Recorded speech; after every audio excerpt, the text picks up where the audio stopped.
Ya, selamat pagi Bapak Ibu terkasih.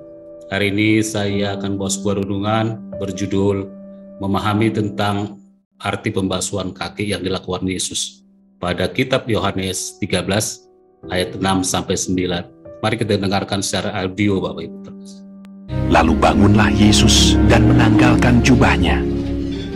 Ia mengambil sehelai kain lenan dan mengikatkannya pada pinggangnya.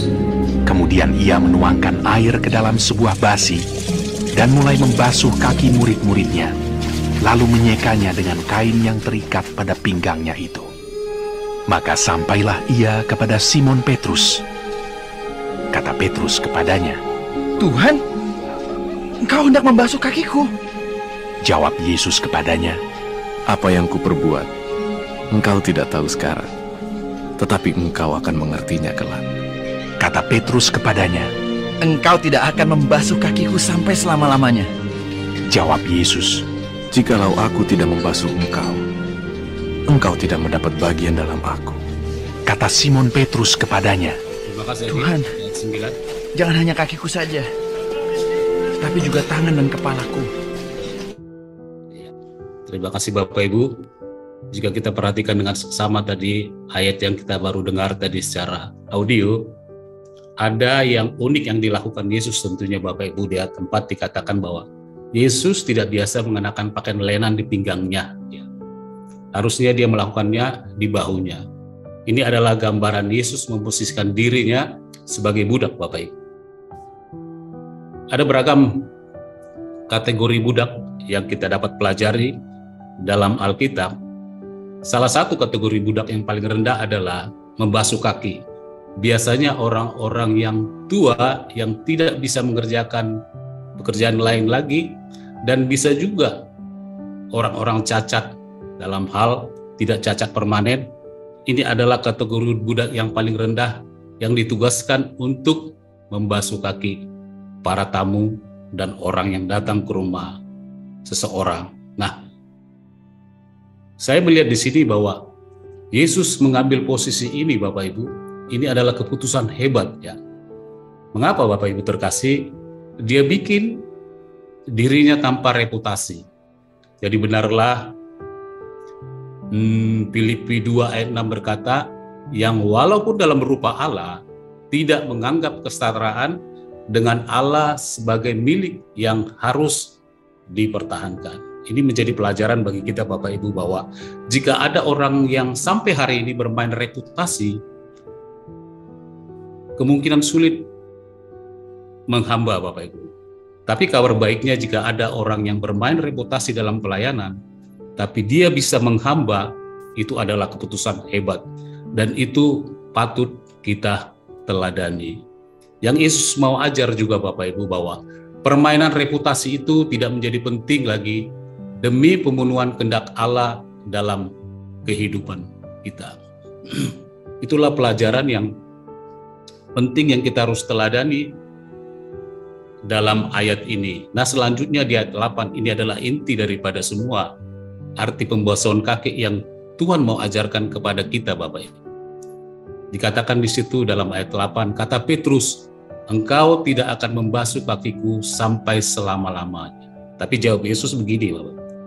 "Pet, jika aku tidak membasuh engkau," maksudnya Petrus, "engkau tidak mendapat bagian dalam aku." Nah, dalam terjemahan lain saya baca, jika aku tidak membasuh engkau, engkau tidak akan mendapat bagian dalam kerajaanku. Luar biasa Bapak Ibu ya. Nah, kita akan belajar di ayat ini.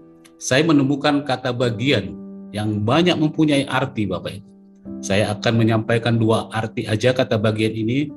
Arti pertama adalah rendah hati. Nah, saya dapat menangkap dari perkataan Pak Ruben ini, saya tulis Bapak Ibu ya. Kerendahan hati hanya bisa diterima jika kita membuktikan dengan cara mengerjakannya. Sekali lagi, ini ungkapan Pak Ruben yang saya catat, bahwa kerendahan hati hanya bisa diterima jika kita membuktikan dengan cara mengerjakannya. Nah, dalam hal ini ternyata Petrus tidak mengerjakannya Bapak Ibu. Bahwa dia bukan seorang yang rendah hati.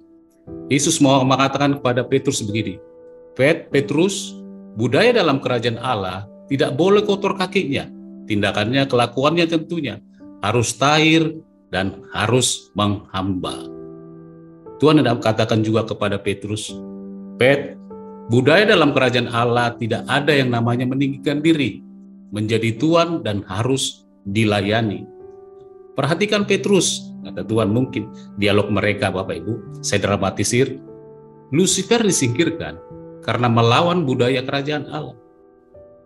Mari, aku akan membasuh kakimu. Nah, menjadi pertanyaan Bapak Ibu terkasih, ketika Petrus berkata, engkau tidak akan membasuh kakiku selama-lamanya. Apa gerangan yang mau disampaikan Petrus? Artinya mengapa dia menolak untuk dibasuh kakinya? Kita tahu Bapak Ibu, Petrus ini adalah orang yang mempunyai karakter keras sesuai dengan namanya, Petrus, gunung batu. Ya Bapak Ibu terkasih, nah dia selalu berbantah kepada Tuhan Yesus. Ada perkara-perkara yang kita bisa pernah dengar dalam Alkitab tentang kasus ayam berkokok Bapak Ibu ya. Petrus itu berbantah-bantah kepada Tuhan. Terus kasus pedang ya di Taman Getsemani. Dia memendang kuping telinga seorang imam besar bernama Malkus kalau nggak salah Bapak Ibu ya. Nah, Petrus adalah orang-orang yang punya temperamen itu tidak bisa ditebak Bapak Ibu. Memang Tuhan harus giring orang-orang seperti ini untuk bisa mengerti apa yang mau disampaikan Yesus kepadanya. Dan saya mencatat bahwa alasan Petrus berkata, engkau tidak akan membasuh kakiku sampai selama-lamanya. Petrus berkata begini, Tuhan, perbuatanmu itu tidak proper Bapak Tuhan. Yang proper adalah guru dan pemimpin itu harus dilayani, harus dihormati. Yang rendah melayani yang tinggi duduk manis untuk menerima pelayanan. Yang kedua, menurut Petrus, yang saya tangkap Bapak Ibu, Tuhan, tindakanmu itu adalah sebuah pelanggaran etika. Dalam budaya Yahudi, yang saya tahu Tuhan, bahwa tidak seperti ini. Engkau guru, engkau rabi, aku harus membasuh kakimu. Nah, lalu Tuhan berkata begini, Pet, itu budaya manusia Petrus. Ya. Budaya kerajaan Allah tidak sama dengan budaya kerajaan manusia. Budaya kerajaan Allah adalah menghamba. Akulah contohnya. Aku akan memberikan teladan kepadamu. Oleh karena itu relakanlah dirimu dibasuh Petrus, mungkin kata Tuhan, agar engkau mendapat bagian dalam aku, dalam kerajaanmu. Tapi dialog itu tetap alot Bapak Ibu ya. Alot terus sampai Tuhan merayu dia, mari Pet, aku akan membasuh kakimu supaya engkau mendapat bagian dalam kerajaan. Nah, ini gambaran kita Bapak Ibu, bahwa jika terjadi sesuatu yang tidak bisa kita terima dengan akal tentunya, tapi bertujuan untuk mendatangkan kebaikan bagi kita, mari kita merendahkan hati Bapak Ibu. Menerima pengajaran-pengajaran firman dari Tuhan, kadang dia menendang hati kita, supaya kita rendah hati, bahwa ini pengajaran Tuhan itu semua benar, dan bisa dibuktikan. Tapi kadang hati kita ini tidak bisa menerimanya Bapak. Kenapa harus saya Tuhan? Kenapa harus orang itu? Dan banyaklah mungkin pertimbangan dalam pikiran kita, kerangka berpikir kita tidak bisa menerima firman-firman Tuhan yang diajarkan Tuhan kepada kita, karena kita kurang sedikit saja rendah hati Bapak. Jika kita singkirkan hal-hal yang membuat kita tidak menerima firman Tuhan, mungkin kita akan menjadi menghamba. Nah, bagian kedua daripada kata bagian tadi Bapak Ibu adalah sebuah keteladanan. Ini yang penting Bapak Ibu ya. Keteladanan itu bukan untuk dikhotbahkan, tapi untuk dikerjakan. Yesus mau ajar Petrus begini Bapak Ibu ya, saya tangkap bahwa jika aku hanya mengkhotbahkan keteladanan dan tidak mengerjakannya, maka aku adalah pribadi yang tajam dalam berteori, tumpul dalam praktek. Itu yang mau diajarkan Tuhan kepada Petrus, karena ini dia adalah tombak Bapak Ibu.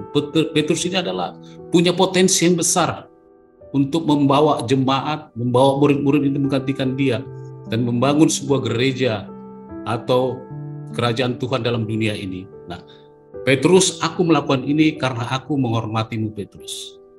Tidak ada dasar yang lain. Itulah kata Tuhan kepada Petrus. Tapi Petrus tetap alot dengan pikirannya. Engkau sekali-sekali tidak akan membasuh kaki. Nah, ini menggambarkan Bapak Ibu bahwa pelayanan apapun yang kita kerjakan hari ini, besok, tahun yang akan datang, dasar ini harus kuat bagi kita Bapak Ibu dalam diri kita. Kita tidak lagi bermain tentang manusia menghormati kita Bapak Ibu. Seperti yang dilakukan Yesus, dia buat dirinya tanpa reputasi. Tetapi isu yang kita mainkan adalah tentang penghormatan Tuhan dalam diri kita. Nah, saya menangkap bahwa dalam pembicaraan mereka, Yesus dan Petrus ini mau diutus untuk menjadi proyeksinya Tuhan. Proyeksi tindakan Yesus ke depan. Nah, Tuhan mau katakan kepada Petrus, standar orang yang diutus dalam kerajaan Tuhan adalah orang-orang yang rendah hati dan mengerjakan keteladanan. Itu yang disampaikan Tuhan kepada Petrus. Ketika Yesus membasuh kaki murid-muridnya, inti sesungguhnya yang mau dikatakan Yesus kepada Petrus, tentu kepada kita juga Bapak Ibu, aku ini percaya kepadamu, lakukanlah keteladanan yang kulakukan. Aku percaya engkau bisa melakukan. Kadang pikiran kita, enggak bisa Tuhan. Firman ini berat sekali untuk dilakukan.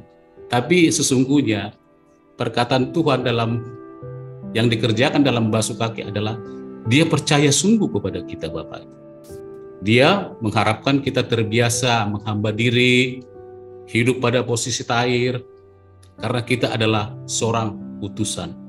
Nah, salah satu yang membuat kita berkorban dalam hidup ini tuh Bapak Ibu adalah karena kita tiap-tiap hari terfokus mencapai destinasi Tuhan. Judul besar khotbah kita pada tahun ini adalah hidup berfokus kepada Kristus. Ketika kita tidak hidup berfokus kepada Kristus, maka kita akan sulit sekali digiring dalam destinasi Tuhan. Tujuan Tuhan tentunya Bapak Ibu, supaya kita hidup sama dengan Kristus. Oleh sebab itu kita diutus untuk mengerjakan keteladanan Yesus. Nah, pelajaran kita dapat juga, yang saya dapat Bapak Ibu, bahwa kita hanya dituntut untuk meniru keteladanan yang diwariskan kepada kita. Tidak ada yang lain Bapak Ibu. Sekali lagi, kita hanya dituntut meniru keteladanan yang diwariskan kepada kita. Apa yang diwariskan Bapak Ibu? Menghamba. Itu adalah keteladanan yang sulit sekali bagi semua orang. Apalagi bermain reputasi. Bermain tentang hasil yang dicapai. Saya sudah membuka gereja, saya sudah melakukan ini, saya sudah membantu dan sekian banyak, reputasi banyak, saya banyak sekali dalam gereja ini. Kalau itu kita mainkan Bapak Ibu, maka kita sulit sekali menghamba. Kita hanya dituntut untuk meniru keteladanan yang diwariskan Yesus kepada kita. Ketika Yesus berkata gini Bapak Ibu, Petrus, aku hendak membasuh kakimu, dia mau mengungkapkan sesungguhnya siapa jati dirinya. Dia mengungkapkan begini Bapak Ibu, yang setangkap dalam pembacaan itu, bahwa Petrus, aku ini Tuhan. Tidak ada level di atasku.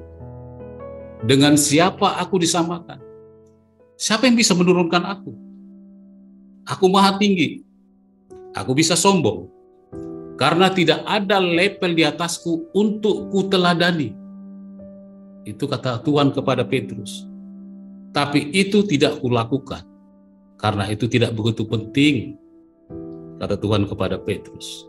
Nah, pemenuhan yang kukendaki Bapakku, pemenuhan kehendak Bapakku adalah jauh lebih penting untuk kulakukan. Oleh sebab itu Petrus, teladanilah aku. Supaya pemenuhan kehendak Bapa yang dari Allah Bapa di atas mengalir kepadaku, dari aku mengalir kepadamu. Itu saja yang meminta Petrus. Mengapa engkau mengeraskan hatimu? Tidak mau dibasuh kakimu. Mari Pet, supaya kau dapat mendapat bagian dalam kerajaan Tuhan. Nah, Tuhan mau ajarkan kepada kita begini Bapak Ibu, bahwa tentang ketaatan, keteladanan, dan pengutusan. Itu ada 3 Bapak Ibu ya, yang saya dapat. Ketaatan, ya Tuhan taat kepada Bapaknya di surga. terus dia melakukan keteladanan, lalu pengutusan. Itu yang mau disampaikan Tuhan kepada kita, mengutus menjadi seorang hamba. Menghamba diri bukan arti merendah-rendah, bukan. Sikap hati yang dimaksudnya. Karena Bapak Ibu begini Bapak, keteladanan, ketaatan, dan pengutusan adalah sebuah persetujuan dalam diri setiap orang manusia. Jika tidak ada persetujuan, maka ketiga hal itu, keteladanan, ketaatan, pengutusan itu tidak akan terjadi dalam konteks apapun, Bapak. Dalam konteks kerja, dalam konteks gereja, dalam konteks keluarga, itu tidak akan terjadi. Oleh sebab itu Tuhan mau berkata begini, mari kita bersetuju. Karena tidak ada ketaatan tanpa persetujuan, Bapak Ibu ya. Setelah setuju, apa yang kita lakukan? Tahap pelatihan atau pembelajaran, yaitu mengerjakan keteladanan, bukan mengkhotbahkan Bapak Ibu. Luar biasa pemahaman tentang Tuhan ini yang mau disampaikan kepada kita. Itulah yang mau disampaikan Tuhan kepada kita, tentang bagaimana kita menjadi teladan. Nah, kabar baiknya Bapak Ibu yang kita dengar dalam ayat 9 dikatakan, kata Simon Petrus kepadanya begini, Tuhan, jangan hanya kakiku saja dibasuh, tapi juga tangan dan kepalaku. Setelah dia mendengar penjelasan Yesus tentang keteladanan, tentang ketaatan, tentang aku hendak mengutus engkau di tengah-tengah serigala, lalu terbukalah kerangka berpikirnya. Terbukalah konten berpikir Petrus, Bapak Ibu, sehingga dia berkata, Tuhan, jangan hanya kakiku saja, tapi juga tangan dan kepalaku. Mengapa Petrus bisa berkata seperti itu, Bapak Ibu? Karena keteladanan yang Yesus lakukan. Mengapa kita bisa menjadi baik? Mengapa kita bisa menjadi orang yang rendah hati? Karena ada keteladanan yang kita lihat hari lepas hari di sekeliling kita, sehingga kita pun bisa mengikuti kita. Jika kita tidak menjadi teladan, jika kita tidak menjadi orang taat, selalu frontal dengan orang lain, kita menjadi orang yang paling berisik, Bapak Ibu. Bukan saja di keluarga kita, bukan saja di konteks kerja kita, bukan saja di konteks kita berjemaah, kita adalah orang yang paling berisik. Karena kita tidak bersetuju dengan ketaatan, keteladanan, dan pengutusan. Bapak Ibu, itulah kabar baik. Saya angkat tangan juga dengan Petrus, Bapak Ibu ya terkasih. Karena dia berkata lebih daripada apa yang mau dikerjakannya. Basuh kaki Tuhan. Jangan kakiku saja, basuh tanganku, basuh kepalaku. Aku mau bersetuju dengan Tuhan. Aku mau mengerjakannya. Itulah yang dikerjakan Petrus. Apa itu? Kaki berbicara tentang langkah. Mau melangkah, mau melakukan ketaatan. Tangan berbicara tentang pekerjaan. Mau diutus terhadap apa yang kita dengar, apa yang kita capai, apa yang dihasilkan orang, kita mau mengerjakannya Bapak Ibu. Sehingga kita bersetuju dengan apa yang dikerjakan Tuhan kepada kita. Nah, kepala berbicara tentang panca indera kita Bapak Ibu. Di sini ada panca indera, bagaimana kita cara mendengar yang baik terhadap firman Tuhan. Nasihat-nasihat ketika orang berbicara, Parlin, kamu salah. Kamu telah jauh melangkah. Mari kita pakai panca indera ini. Ketika orang berkata, perkataanmu kasar sekali ya Parlin ya. Rubah itu ya. Kita bisa. Dalam mulut ini juga ada lidah. Bahwa lidah menentukan siapa kita sebenarnya. Sulit sekali Bapak Ibu untuk menentukan bahwa orang itu baik atau tidak. Tapi dengan perkataannya kita bisa melihat. Oh, kualitasnya seperti ini. Kadar rohaninya seperti ini. Jika kita dalam kerangka berpikir kita mau ditegur. Bukan saja pemimpin kita, dalam level tengah, dalam level teman-teman, dalam level anak mungkin bisa. Kita ditegur, kalau Tuhan mau, kita berubah. Nah, kepala berbicara tentang kerangka berpikir, artinya kita sepaham dengan pikiran Allah. Apa itu Bapak Ibu? Keteladanan bukan untuk dikhotbahkan, tapi untuk dikerjakan. Tuhan memberkati Bapak.